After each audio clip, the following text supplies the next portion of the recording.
the former president supposed to have said about me being an economic messiah, supposedly, who has failed. Sometimes I get a little surprised and amazed, the former president, when he talks about economic mismanagement, because he should know his own record. I mean, we don't all have short memories.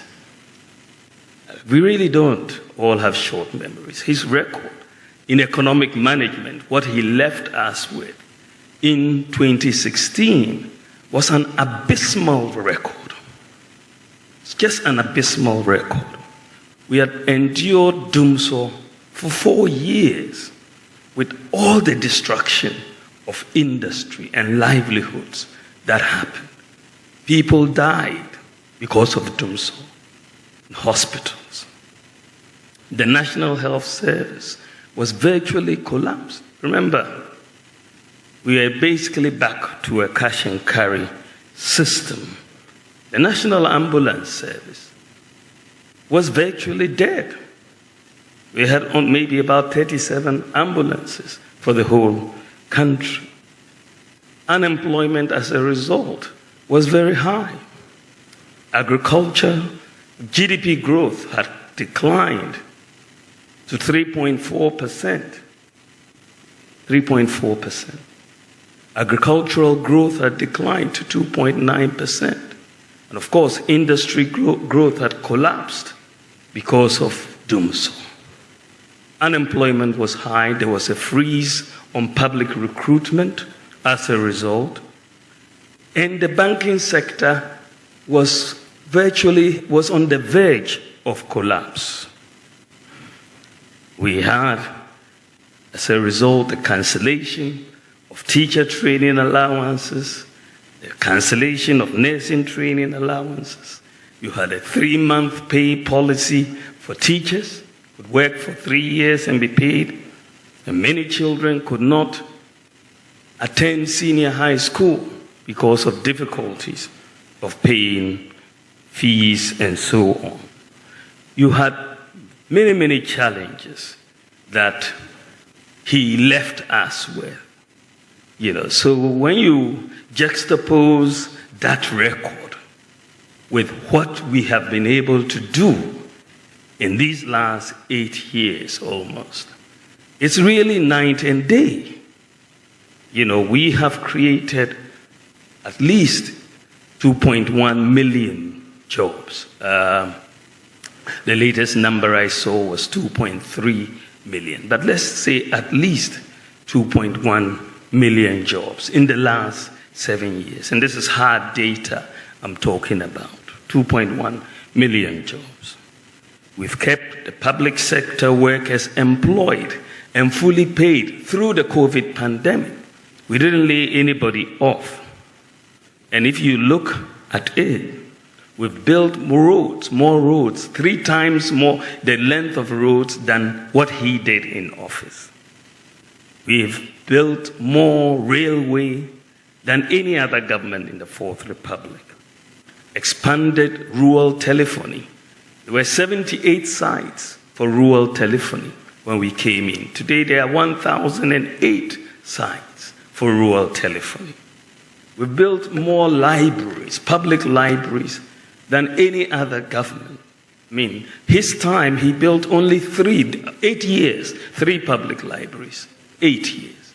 And we've built 54 public libraries in 8 years. We've constructed about 12 major fish landing sites across the country. Axim, Dix Cove, Moree, Mumford, Winneba, Senyabreko, Gomoa, Vete, Teshi, Osu, Ekumfi, and Mfasima. Constructed 2 fishing harbors in Elmina and Jamestown. Constructed more sanitation facilities, 817, than any other government in the Fourth Republic. This has increased the proportion of the population with access to toilet facilities from 33% in 2016 to 80%. And 5,400 communities have been declared open defecation free. We've built more sports facilities in Ghana than any other government in the Fourth Republic. Whether you're talking about Boteman or the University of Ghana and so on. When we came into office, there were only 3 astroturfs in the whole of Ghana. The whole of Ghana, 3. Today you have over 150. We've abolished the 3-month pay policy, constructed 120 courts we're constructing, 80 have been completed with bungalows, and we've kept the lights on broadly in the last 8 years. We've restored teacher and nursing training allowances. We've increased the beneficiaries of scholarships by 70%. And the national health insurance is now being extended to cover sickle cell patients with hydroxyurea, very expensive drug, but I led the negotiations for that to happen. We have extended the national health insurance to cover childhood cancer, extended the national health insurance to cover kidney dialysis for over 60s and under 18s. We saved the deposits of 4.6 million bank depositors who really were going to lose their deposits if those banks were not saved. I don't understand whether the former president has taken his time to actually understand what happened in the banking sector. Some atrocious things happened. And this is why these banks had to be saved. They were not collapsed, they were merged into other banks. And no banking depositor lost 1 cedi. Everybody maintained. But you had very bad things happening. Some of the banks broke all the rules and extended loans way above the single obligor limits. They were given, in some cases, 1 billion cedis by the Bank of Ghana to help them get out of the mess. And they only got deeper into the mess. Another bank was giving capital to save the situation, was giving money from the Bank of Ghana's lender of last resort facility. And they used that money to go and set up Capital Bank instead of rescuing the problem that they had. They took the money from the central bank and went to set up another bank, which was also collapsing. Some took money and went and invested in private property. So it was against this background when the governor came to report, and this was one of my nightmares as in the last 8 years. I couldn't sleep that night. That the banking system, most people didn't understand how close we were to a collapse of the entire banking system. But we were this close because all it would have taken was for a few depositors to go to UT Bank or UMT and they'll tell you there's no money. What would happen? There would have been a complete run on the banking system in Ghana. We would have collapsed the banking system. When the governor came to report that we were on the verge of collapse, decisions had to be taken to save the banking system and to save depositors. And this is how come we had to merge many of these banks into other banks. And we saved 4.6 million depositors. I'll ask the former president, if he hasn't read, to go and read the receiver's report or to go and read the Bank of Ghana report and acquaint himself before making any further comments on matters he clearly does not understand. He needs to get an understanding before you make comments. And you cannot hand over a bank's license to them. This is subject to legal procedure. You have to go to court. You don't have the power in our Constitution to do that. And I'm surprised sometimes because he has been president before and he should know these things. He should know these things. He should know these things.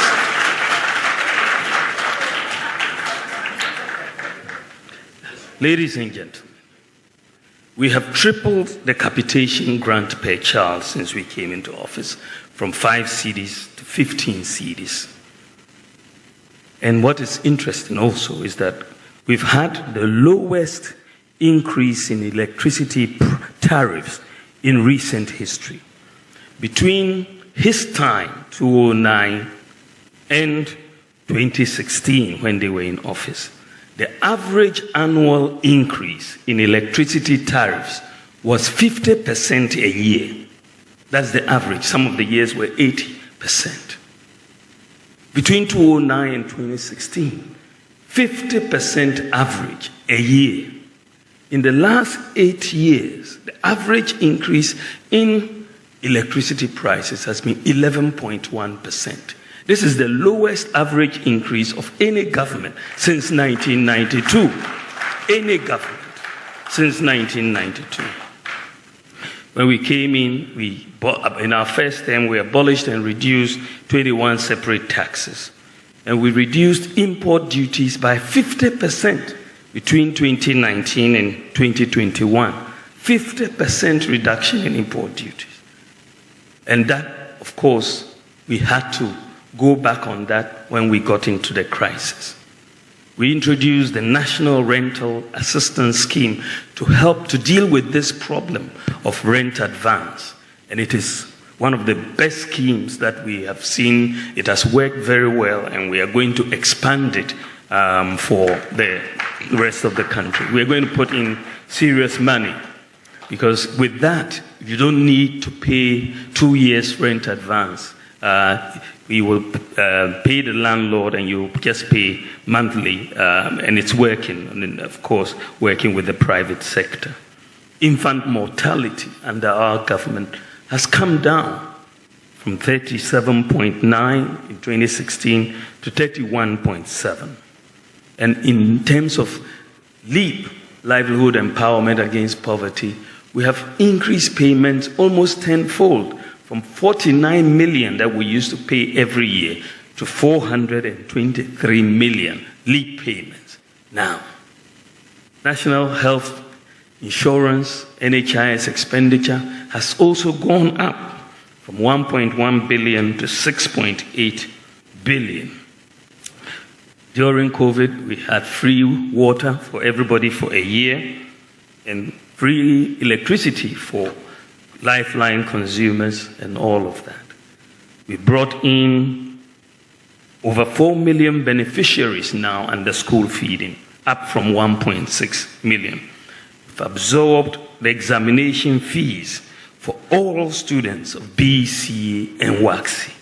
People were sacked from examination centers for not paying examination fees before we came into office. We've doubled the number of student loan recipients from 30,000 to 58,000, almost double. We've also, of course, introduced mobile money interoperability to make almost every adult Ghanaian have a bank account through the Momo's account interoperability with the bank account. In fact, the whole of Africa, Ghana is the only country with 100% access to financial inclusion. 100%. The whole of Africa. Ghana is the only country with 100% access to financial inclusion. What is interesting is that when I first made a statement and I said Ghana was the first country in Africa to have mobile money interoperability between banks and Momo accounts, some people decided to fact check me. And they said that I was wrong. Just that they didn't understand the terrain, the fact checkers. So I took my time to explain to the fact checkers exactly what was happening in the field. Unfortunately, once they understood it, they didn't come back to withdraw. They just kept quiet. Today, when chalk was a problem, remember, chalk in our schools under the former president, when it was a problem. Today, we have acquired tablets to give to the students. Every senior high school student is getting a tablet that we are having. So I'm just putting some of these points together. Agenda 111, so far we've built 47 hospitals, 428 CHIPS compounds, 230 health centers. That is massive. That's excluding Agenda 111.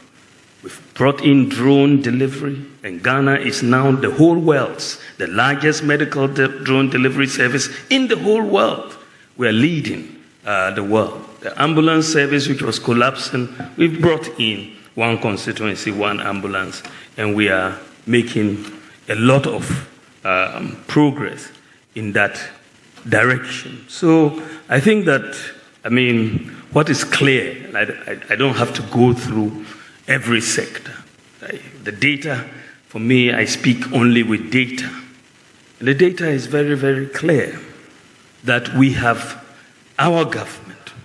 We have outperformed the government of former President Mahama in the management of the economy in virtually every sector. Virtually every sector. You tell me whether it's GDP growth, whether it's per capita income, whether it is industry growth. Virtually every sector we have outperformed him.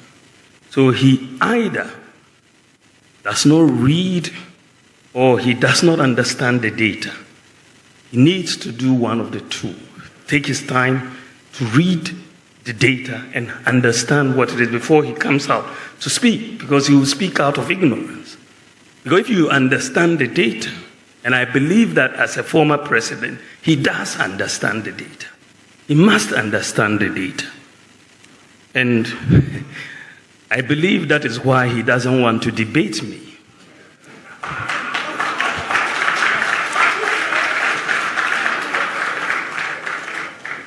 I believe so. That is why he doesn't want to debate me. He's running away from that. So if, according to him, we have mismanaged the economy in the midst of a global crisis, if our mismanaged economy is outperforming you in virtually every sector, this economy that you are saying has been mismanaged. We are performing you in GDP growth, in per capita income, in gross international reserves, in every sector, roads, hospitals, schools, everything. Free SHS, all of that. If this is the mismanaged economy that is outperforming you in your economy that had no global crisis, no crisis at all, but you couldn't afford chalk.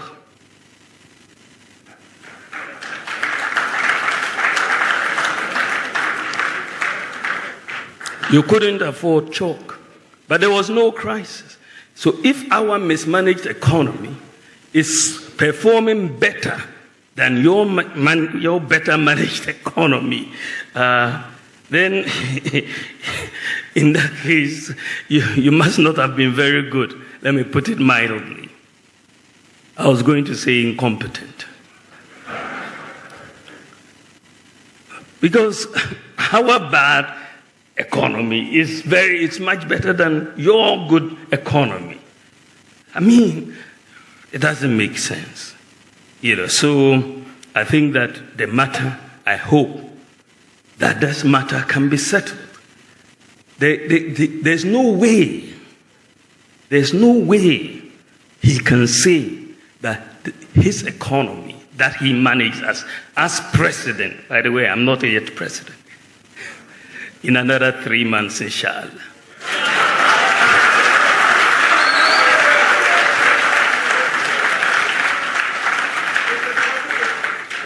yeah, I mean, let us settle this matter. And you are members of the press.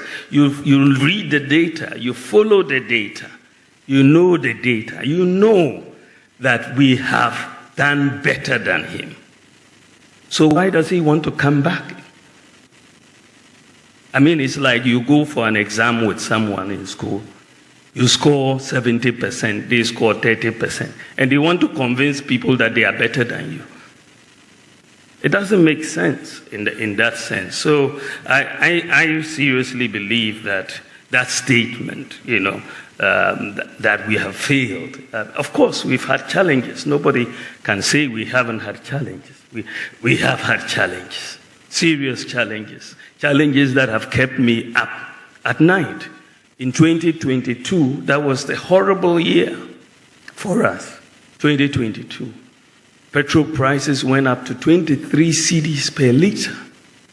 We were losing reserves so badly, and you saw food prices going up and all of that. That was a real challenge that we had to deal with. And this is how we came up with the whole gold for oil, gold purchase program, and that has really helped us.